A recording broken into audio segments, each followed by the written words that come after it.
aí, tudo bem com vocês? Eu sou o André e você está no canal Viajante Zero. Nas selvas emaranhadas e densas da Amazônia, existem inúmeros mistérios que provavelmente poderiam nos ajudar a entender como as civilizações antigas viveram no passado distante. Sabemos muito pouco sobre o nosso planeta e os investigadores não estão cientes da possível descoberta que pode ser descoberta na Amazônia. Enquanto a tecnologia avança e ferramentas como Google Earth tornaram-se popular, muitas pessoas tentam a sua sorte na esperança de fazer uma descoberta que ninguém mais tenha feito no passado. O Google Earth tornou-se uma das ferramentas usadas e numerosos arqueólogos estão usando, entregando consistentemente resultados enormes que ajudam os investigadores em muitas maneiras. Se você é inscrito do canal, não esqueça de deixar aquele like, de comentar e compartilhar. Ajude a canais como esses a não ficarem perdidos no YouTube. A não ser que você seja um retardado mental que gosta de assistir Felipe Neto e outras porcarias que estão em evidência no YouTube.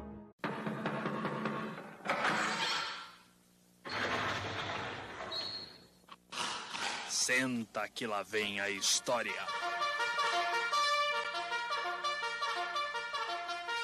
As grandes pirâmides do Brasil. A história que envolve a possível existência de, pelo menos, 3 pirâmides no meio da selva amazônica brasileira é uma das mais estranhas e misteriosas de que se tem notícia. No Brasil, o tema se tornou conhecido publicamente em 1979, quando algumas revistas emissoras de televisão publicaram matérias sobre a descoberta de 3 estruturas de forma piramidal, recobertas pela vegetação, que teriam sido avistadas de alguma distância por um grupo que realizava uma expedição à procura de vestígios de uma antiga civilização existente, numa região próxima à Serra do Gupira, no Alto Rio Negro. Após uma série de controvérsias, alguns especialistas afirmaram, mesmo sem terem visitado a região, que as fotos apresentadas mostravam apenas formações naturais, morros cobertos pela vegetação, com formatos que lembravam pirâmides. O fato é que o assunto morreu e nunca mais se ouviu qualquer publicação a esse respeito. No entanto, o historiador, antropólogo e arqueólogo brasileiro Aurélio M. G. de Abreu apresentou uma versão bem mais completa para o caso, entendendo que o assunto foi muito mal explicado e ainda pior pesquisado pelas autoridades e cientistas brasileiros. A história complicada começou em 1971, quando um piloto alemão que se encontrava em Manaus teve contato com um homem que dizia ser nativo da Amazônia, de uma região do interior, pertencente a uma tribo chamada Uga-Mugulala, filho de pai alemão e mãe indígena, e que falava alemão correntemente. Segundo ele, cerca de 2.000 soldados alemães chegaram à região entre os anos de 1939 e 1941, enviados por Hitler como cabeça de ponte para uma possível invasão ao Brasil. Quando retornaram em 1945, alguns deles resolveram permanecer e se misturaram aos nativos. O piloto alemão contou a estranha história ao jornalista Cario Brugger, que foi a Manaus, entrou em contato com o nativo que falava alemão que se chamava Tatum Canara, que lhe contou que ainda existiam descendentes de uma civilização pré-colombiana vivendo no interior da Amazônia. Brugger partiu numa expedição a cidades em companhia de Nara em 1972 e, em 1976, publicou o livro de Ishronik von Akakor, em que narrava a chegada dos soldados alemães. Disse que Hirsch von Daniken também resolveu pesquisar sobre o assunto e esteve em Manaus em 1977, também contatando Tatum Canara. Nessa ocasião, o nativo lhe disse que existiam 3 cidades habitadas no interior da Mata Acaim, Akakor e Akanis, e que em Acaim existiria um objeto que teria sido entregue aos sacerdotes Mogulalas milhares de anos atrás, por deuses que vieram do céu. Segundo a lenda ou tradição desse povo, esse objeto começaria a cantar quando chegasse o momento de os deuses retornarem à Terra, e que isso vinha ocorrendo ultimamente. O piloto que primeiro fizera o contato foi encarregado por Daniken de dirigir-se até Acaim e obter o suposto objeto, e para tal armou-se uma expedição que, por sua vez, teve de contar obrigatoriamente com um arqueólogo brasileiro, sendo escolhido Roldão Pires Brandão. Quando a expedição estava a 2 dias da suposta cidade de Acaim, foi forçada a retornar para dar assistência a Roldão, que levou um tiro no pé. Segundo um comunicado da revista Ancient Skies, editado pela Ancient Astronaut Society, Roldão se teria ferido propositadamente para impedir que a expedição prosseguisse. Disse que a informação sobre as pirâmides foi passada à imprensa pelo próprio Roldão, depois que soube de uma expedição inglesa que estaria tentando atingir a região partindo da Venezuela.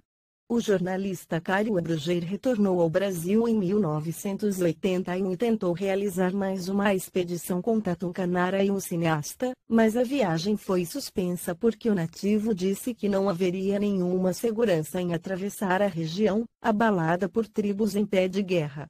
A imprensa brasileira também publicou matérias procurando desmentir os acontecimentos, insistindo em que o nativo Tatum Canara seria, na verdade, um ex-marinheiro alemão, neurótico de guerra, que teria inventado toda a história. No entanto, o jornalista Brugger conseguiu colher material na Alemanha Oriental, um filme que mostrava a partida do grupo de soldados rumo à América do Sul e sua chegada à Amazônia. E as fotos obtidas são reais, por maiores que sejam as divergências. Para complicar o caso, Cário Abrugger foi assassinado no Rio de Janeiro, em 1984, segundo informações da polícia pelo disparo da arma de um assaltante. Esse assunto está ligado a uma série enorme de histórias que dizem respeito à possível existência de uma civilização pré-colombiana no Brasil, muito antes da chegada dos portugueses. Para alguns, como o próprio arqueólogo Aurélio de Abreu, não se pode descartar a possibilidade de que os maias tenham realizado uma série de viagens por mar, e instalado algumas colônias na região. Para outros pesquisadores da área, uma civilização independente teria existido em vários pontos do Brasil, talvez muito mais antigas do que se supõe, e causa irritação em grande parte dos investigadores autônomos e também em muitos arqueólogos o fato de os estudos referentes a essas descobertas não serem levados adiante, como ocorre com a provável existência de ruínas de cidades antigas na região da Serra das Figuras e também da Serra do Roncador. E Paraúna.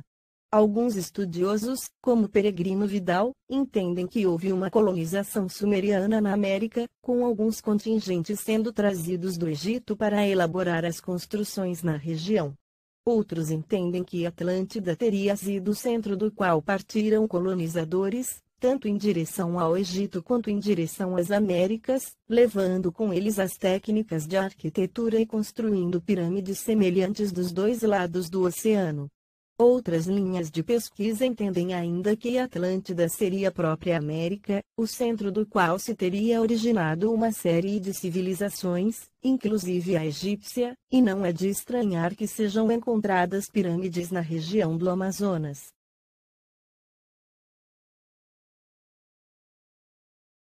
Se você gostou do vídeo, dá um like, se inscreve no canal que ajuda muito a gente. Ajude esse canal a crescer, mostre para mais um amigo, compartilhe. Muito obrigado.